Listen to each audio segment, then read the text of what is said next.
please welcome the Prime Minister of Slovakia, Robert Fico.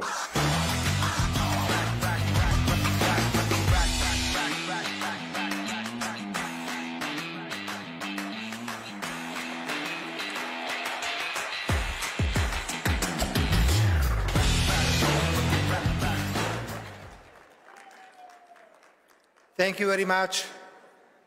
Ladies and gentlemen, I appreciate very much the opportunity to address you. I am the fourth-time Prime Minister of a small, proud country in the center of Europe, Slovakia. I would like to open my speech by paying honor to one of Slovaks living in the United States. His name is Michael Strang. Sergeant Michael Strang served in the US Marine Corps during World War II and commanded a squad of soldiers on the Pacific island of Iwo Jima. And it was the very same squad that raised the victorious American flag on Iwo Jima exactly 80 years ago on February 23, 1945. A photograph from that event became the inspiration for the Marine Corps War Memorial in Arlington. I was in Arlington today and bowed before Michael Strang's grave. In doing so, I paid my respect not only to him, but to all American soldiers who fought and died in the Second World War. The contribution of American troops to defeat fascism is unquestionable. Please do not allow new Hitlers to arise. Please do not allow anyone to question the horrors of the Holocaust. Thank you very much. Ladies and gentlemen, we can celebrate the 80th anniversary of the end of the Second World War by stopping the senseless killing of Ukrainians and Russians in Ukraine. The energy and determination with which your President Donald Trump has entered into the peace process in Ukraine is admirable. He has many supporters in Europe for his directness and for spreading the truth. My good friend, Hungarian Prime Minister Viktor Orbán, recently complained, with a smile on his face, of course, that he has been trying to hold a mirror up to the European Union for years, and that the process has been extremely slow. And then Donald Trump comes along and manages to do it in a matter of days. If you will allow me, I also join Viktor Orbán in this complaint today, again with a smile on my face, of course.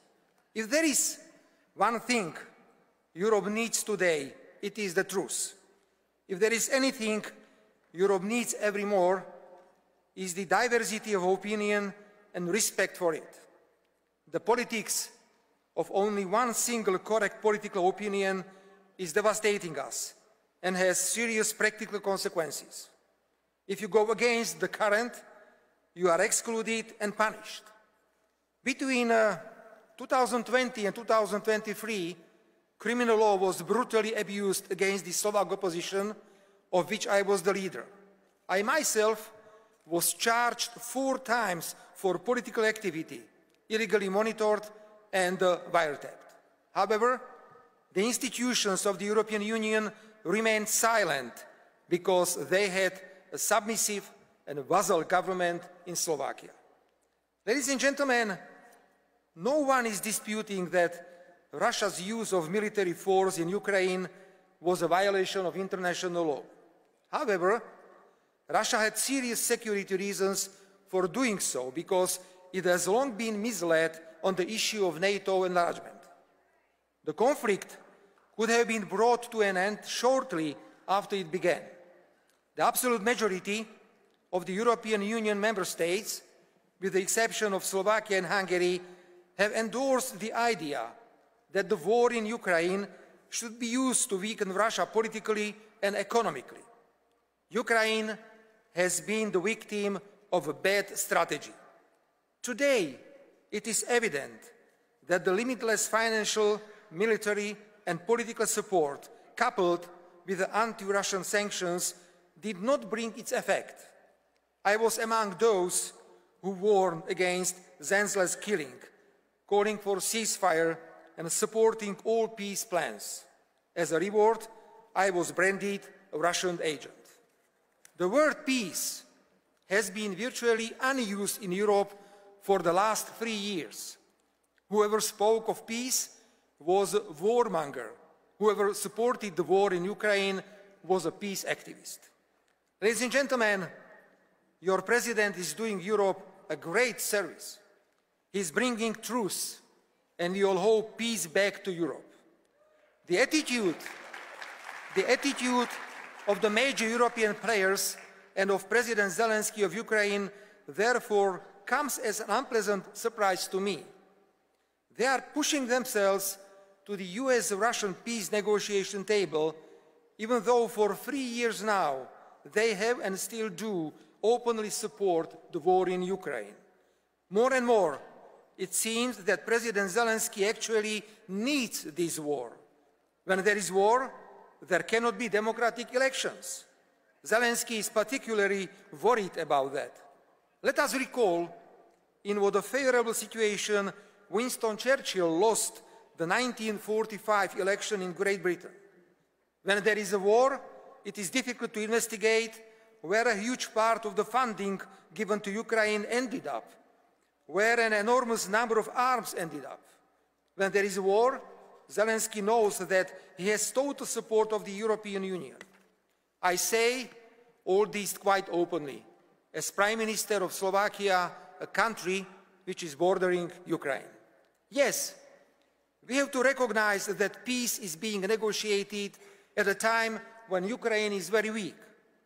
That is also why the proposals may come out of the negotiations may not correspond to the idea of a just and sustainable peace for Ukraine and its territorial integrity. However, Europe should in any case help the US President to end the senseless killing in Ukraine as quickly as possible and not hinder him from achieving this goal. Ladies and gentlemen, I have spoken many times today about the truth, respect for different opinions. It is particularly dangerous when the response to a different opinion is not just to ignore or disrespect it, but when the opponents reach for radicalization and violence. Such dangerous radicalization is now typical for liberal and progressive ideologies, which in addition to this new quality of political conduct, promote abnormalities in everyday life and present them as normal and healthy. Let the attempt to assassinate your president or me be the proof of my claim. I grew up in a regular family where my father worked as a worker in a furniture factory and my mother as a shop assistant. Our lives were dominated by straight talk, common sense, respect and consideration for others. I brought a strong social sense from my family, and as an ordinary person, I openly espouse all the values associated with a common sense and a normality. As a politician, I add to this the respect for international law, for the principle of non-interference in the internal affairs of other countries, for sovereignty and strong national leadership. If anyone thinks that we will be intimidated by violence and that we will stray from this path of values, they are so strong. We used to say in Slovakia, what does not kill us, make us stronger. I intend to continue my efforts to amend the Constitution to improve the protection of fundamental values.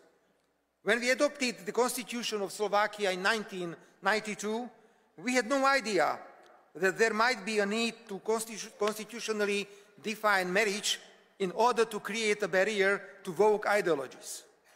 The need arose, and we incorporated into the Constitution the definition of marriage as the unique union of a man and a woman. After all, marriage with this meaning has served for centuries as the cornerstone of Slovak families. We do not intend to question it because of external pressures or fashionable ideological trends.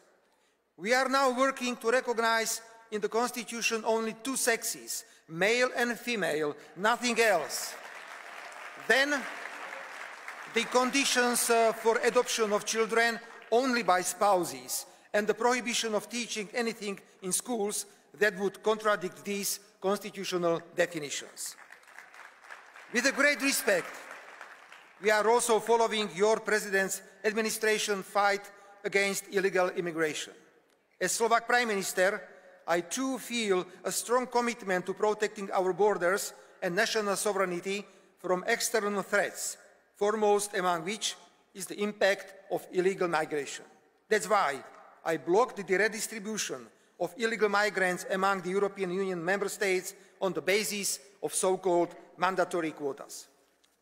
Ladies and gentlemen, it is difficult to build a barrier against dangerous woke ideologies if they have substantial support in an entire network of NGOs and media. These, often financed from abroad, are turning into active political anti-government actors, of course, with no political accountability to the citizens. I recently sent a letter to Mr. Elon Musk about the role that organizations such as USAID have played in the unwarranted interference into sovereign internal affairs of other countries. I agree that we need to separate useful and beneficial projects from flagrant interference into Slovakia's internal affairs. The message I sent to Mr. Musk was very clear. We in Europe must oppose such interference and demand transparency and access to all information as the anti-government NGOs and media funded by USAID have been. We must protect our sovereignty, our right to choose our future, and to take decisions without external pressures. Ladies and gentlemen, in conclusion, may I say a few words about the powerful movements that have emerged in the United States and globally, MAGA and MEGA. These movements are not only simply slogans. They represent a vision that resonates urgently not only in the United States, but across the world. I know, ladies and gentlemen, dear friends, I know that you want fairness, reciprocity, and high-quality jobs. So do we. So let's talk. Let's work on it. Let's resolve our differences as friends and avoid pain of tariffs, measures, and countermeasures. I am known for my critical views on the European Union. At the same time, I am absolutely convinced that the European Union is our living space, which must be constantly fought for. For Europe to be great again, and for the European Union to be respected as an institution, that will require a lot of self-reflection, common sense, self-confidence, and money. So on behalf of my country, Slovakia, I openly declare that I am ready to work actively for such a renaissance of the European Union. Ladies and gentlemen,